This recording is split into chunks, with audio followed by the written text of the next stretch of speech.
kami dari kelompok 3 ingin membahas tentang perencanaan, perbekalan, farmasi, dan bahan medis sekali pakai. Perencanaan sendiri adalah kegiatan untuk menentukan jumlah dan periode sediaan farmasi, alat kesehatan, dan juga bahan medis habis pakai.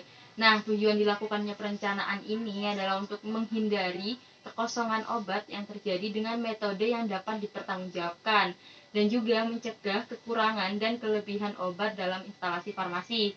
Nah, kita sebagai farmasi di sini bisa tuh mengira-ngira ini cocoknya dipesan berapa box, ini cocoknya kita pesannya berapa ampul, seperti itu.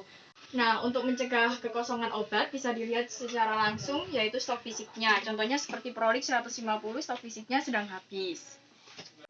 Selain dari stok fisik, kita juga bisa melihat dari sistem komputer. Contohnya seperti ini, amoxicillin injeksi sedang habis.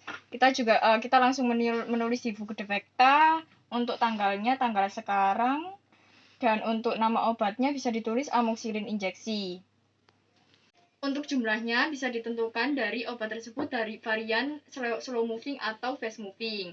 Fast moving sendiri yaitu obatnya sering keluar, dan slow moving sendiri yaitu obatnya jarang keluar. Setelah ditulis di buku defekta, kita bisa langsung menggolongkan obat tersebut. Jadi obat tersebut tergolong pada obat reguler, narkotik, psikotropik, atau prekursor.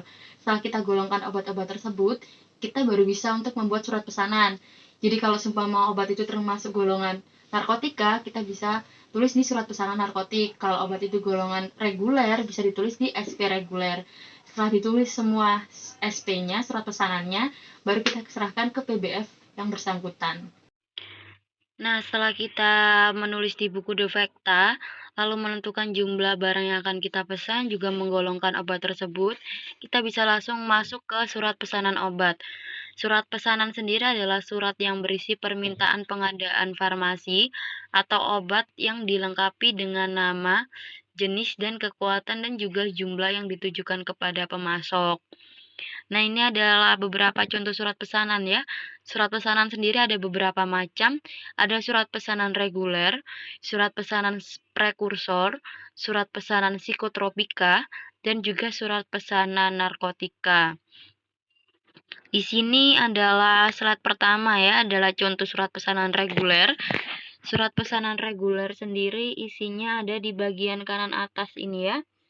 Bagian kanan atas ini adalah nama apotek yang akan dituju, lalu alamat apoteknya, juga nomor SP-nya. Di sebelah sini adalah tanggal di mana kita menulis ini ya, menulis surat pesanannya. Lalu ini ada Kimia Farmas, ini nama PBF yang akan kita tuju.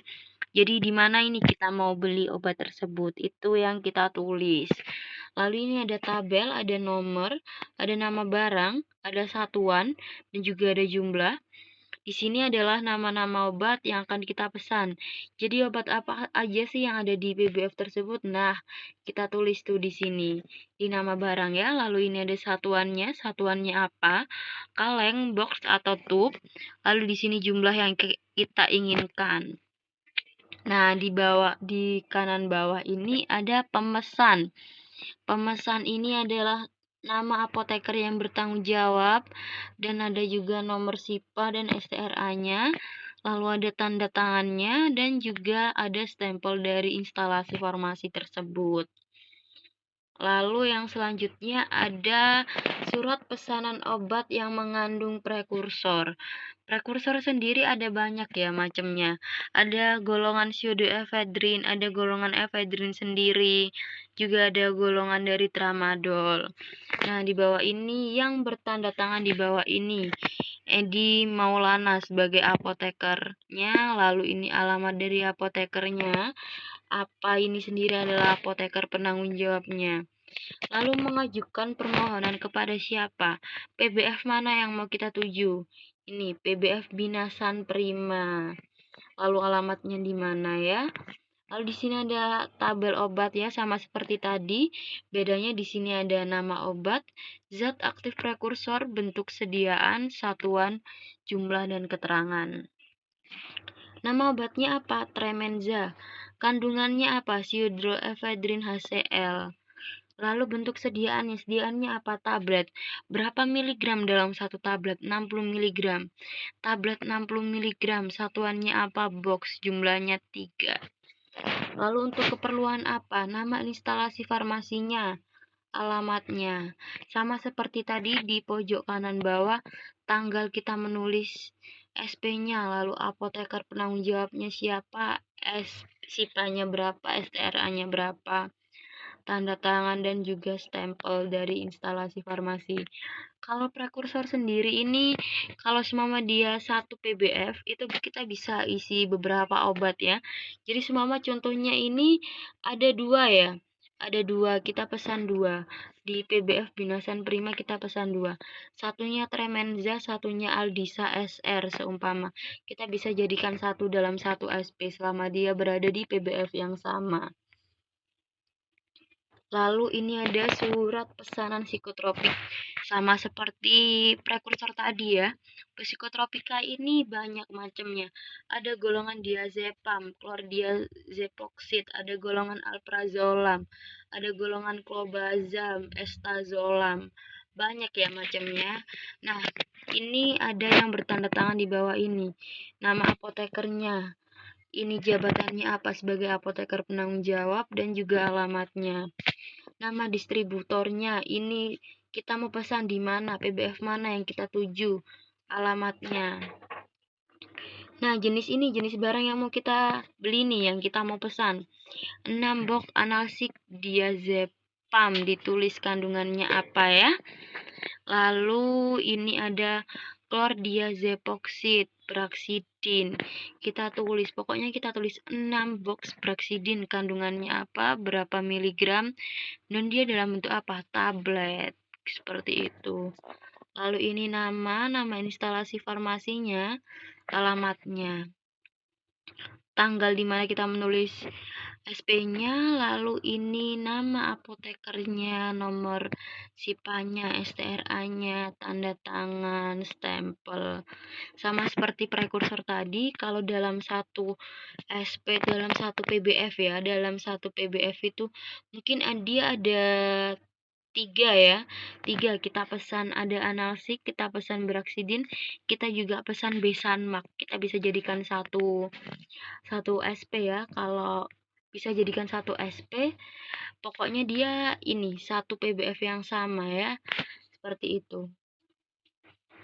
Kalau surat pesanan narkotik, surat narkotik ini beda dari yang sebelumnya, beda dengan reguler, beda dengan prekursor, beda dengan psikotropika.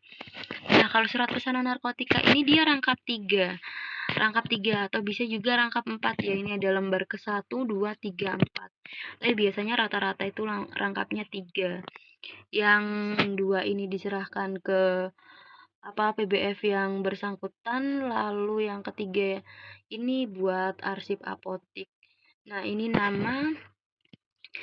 nama apoteker yang bertanggung jawab, terus ini jabatannya apa, alamatnya di mana, PBF yang kita tuju, di mana PBF kita memesan obatnya, terus ini ada alamat sama nomor teleponnya. Sama seperti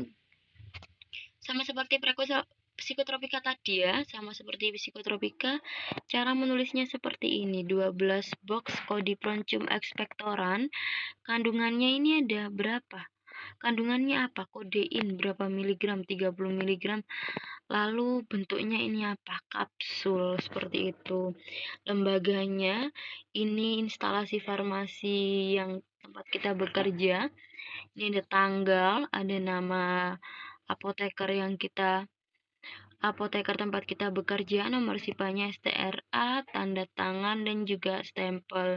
Berbeda dengan prekursor sama psikotropika ya. Kalau prekursor sama psikotropika, selama dia di PBF yang sama, dia bisa memesan lebih dari 1 obat. Sedangkan kalau di narkotika, dalam satu SP ini sama dengan 1 obat saja, tidak bisa lebih ya. Kalau selama kita mau pesan yang pertama Kodipron, lalu yang kedua Kodikaf, kita jadikan 2 SP. SP pertama itu Kodipron cum expectorant, SP kedua itu baru Kodikaf. Seperti itu. Setelah kita menuliskan surat pesanan yang akan kita pesan, kita bisa langsung menyerahkan ke PBF yang kita tuju. Itu tadi penjelasan dari kelompok 3 mengenai perencanaan perbekalan farmasi, mulai dari mengecek stok, menulis buku defekta, menulis buku SP, sampai menyerahkan ke distributor. Sekian dari kelompok 3, terima kasih, mohon maaf bila ada salah kata. Wassalamualaikum warahmatullahi wabarakatuh. See you!